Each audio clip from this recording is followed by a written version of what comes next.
E aí, pessoal, beleza? Fizeram uma pergunta bem interessante, que era, afinal, por que depois de tantos fracassos, o socialismo, o comunismo, o marxismo, esses sinônimos aí, por que depois de tantos fracassos continua sendo tão atraente esse tipo de filosofia? Eu acho super válida essa pergunta e diria que a resposta tem muito a ver com a psicologia humana, com a alma humana. A resposta curta, na minha opinião, é que existem duas energias, as piores energias, as mais negativas do ser humano, são certamente o ressentimento e a preguiça. Então todos nós temos dentro de nós uma dose de ressentimento, de rancor, que o mundo é aquela sensação de que o mundo é injusto, que a gente merece mais, que a vida nos deve, a sociedade nos deve, os outros nos devem.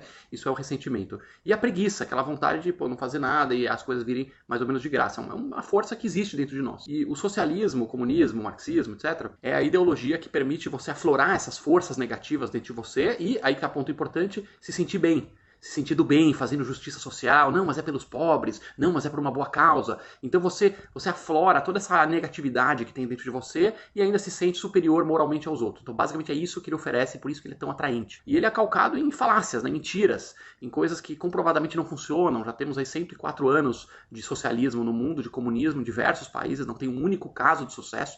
E eu acho interessante que quando você confronta os defensores do marxismo, né, do comunismo, do socialismo, com isso, todos eles falam a mesma coisa. Ah, não, aquilo não era de verdade.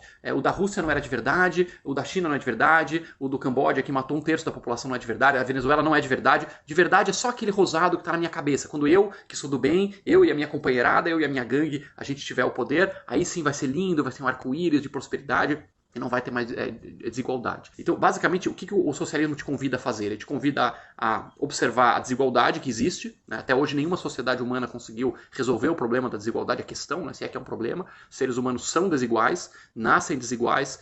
Tem gente que nasce com saúde, gente sem saúde. Tem gente mais inteligente, mais esforçada, gente menos esforçada. Tem gente com mais sorte, tem gente que recebe grana do pai. Quer dizer, desigualdade acompanhou os seres humanos por toda a história.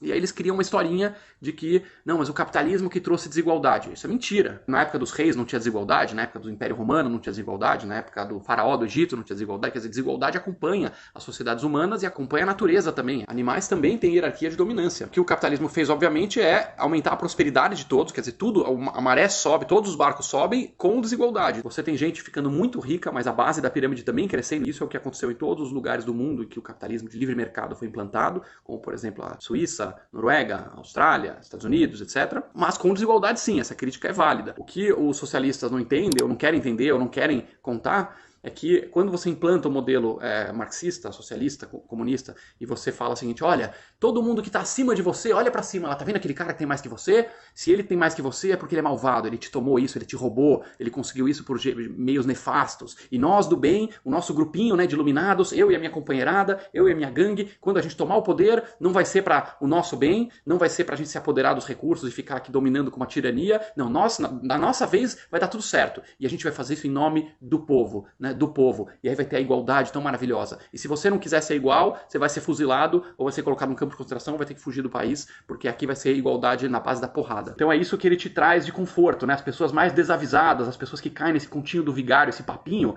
vão ficar olhando lá pra cima e falar, caramba, eu tô aqui no edifício aqui da vida, né? Eu tô aqui no terceiro, no quarto andar, olhando lá pro pessoal do 7º andar, do 8º andar, e com o comunismo, eu vou pegar as coisas dos caras. Aí vem a preguiça que eu falei, né? A ideia de que vão vir coisas grátis. Você vai ter educação grátis, vai ter saúde grátis, como se tivesse alguma coisa grátis. É impressionante o nível de analfabetismo econômico que essa turma tenta passar.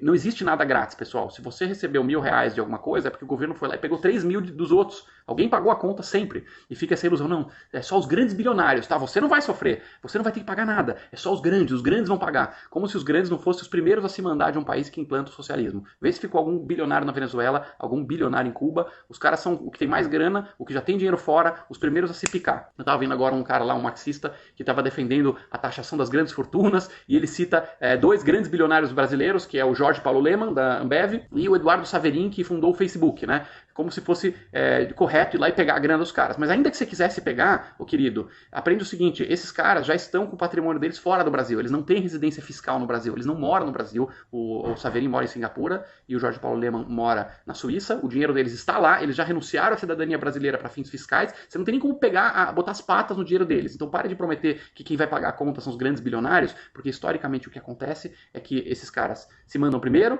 depois você manda a classe média alta, depois a classe média e sobra para o povo pagar a conta, assim como na Venezuela, onde estão lá as crianças revirando lixo para ter o que comer. Esse é o triste fim, esse é o destino real das ideias socialistas, que deveriam, a essa altura do campeonato, estar na lata de lixo da história. Se você gostou desse vídeo, siga o Ranking dos Políticos nas redes sociais.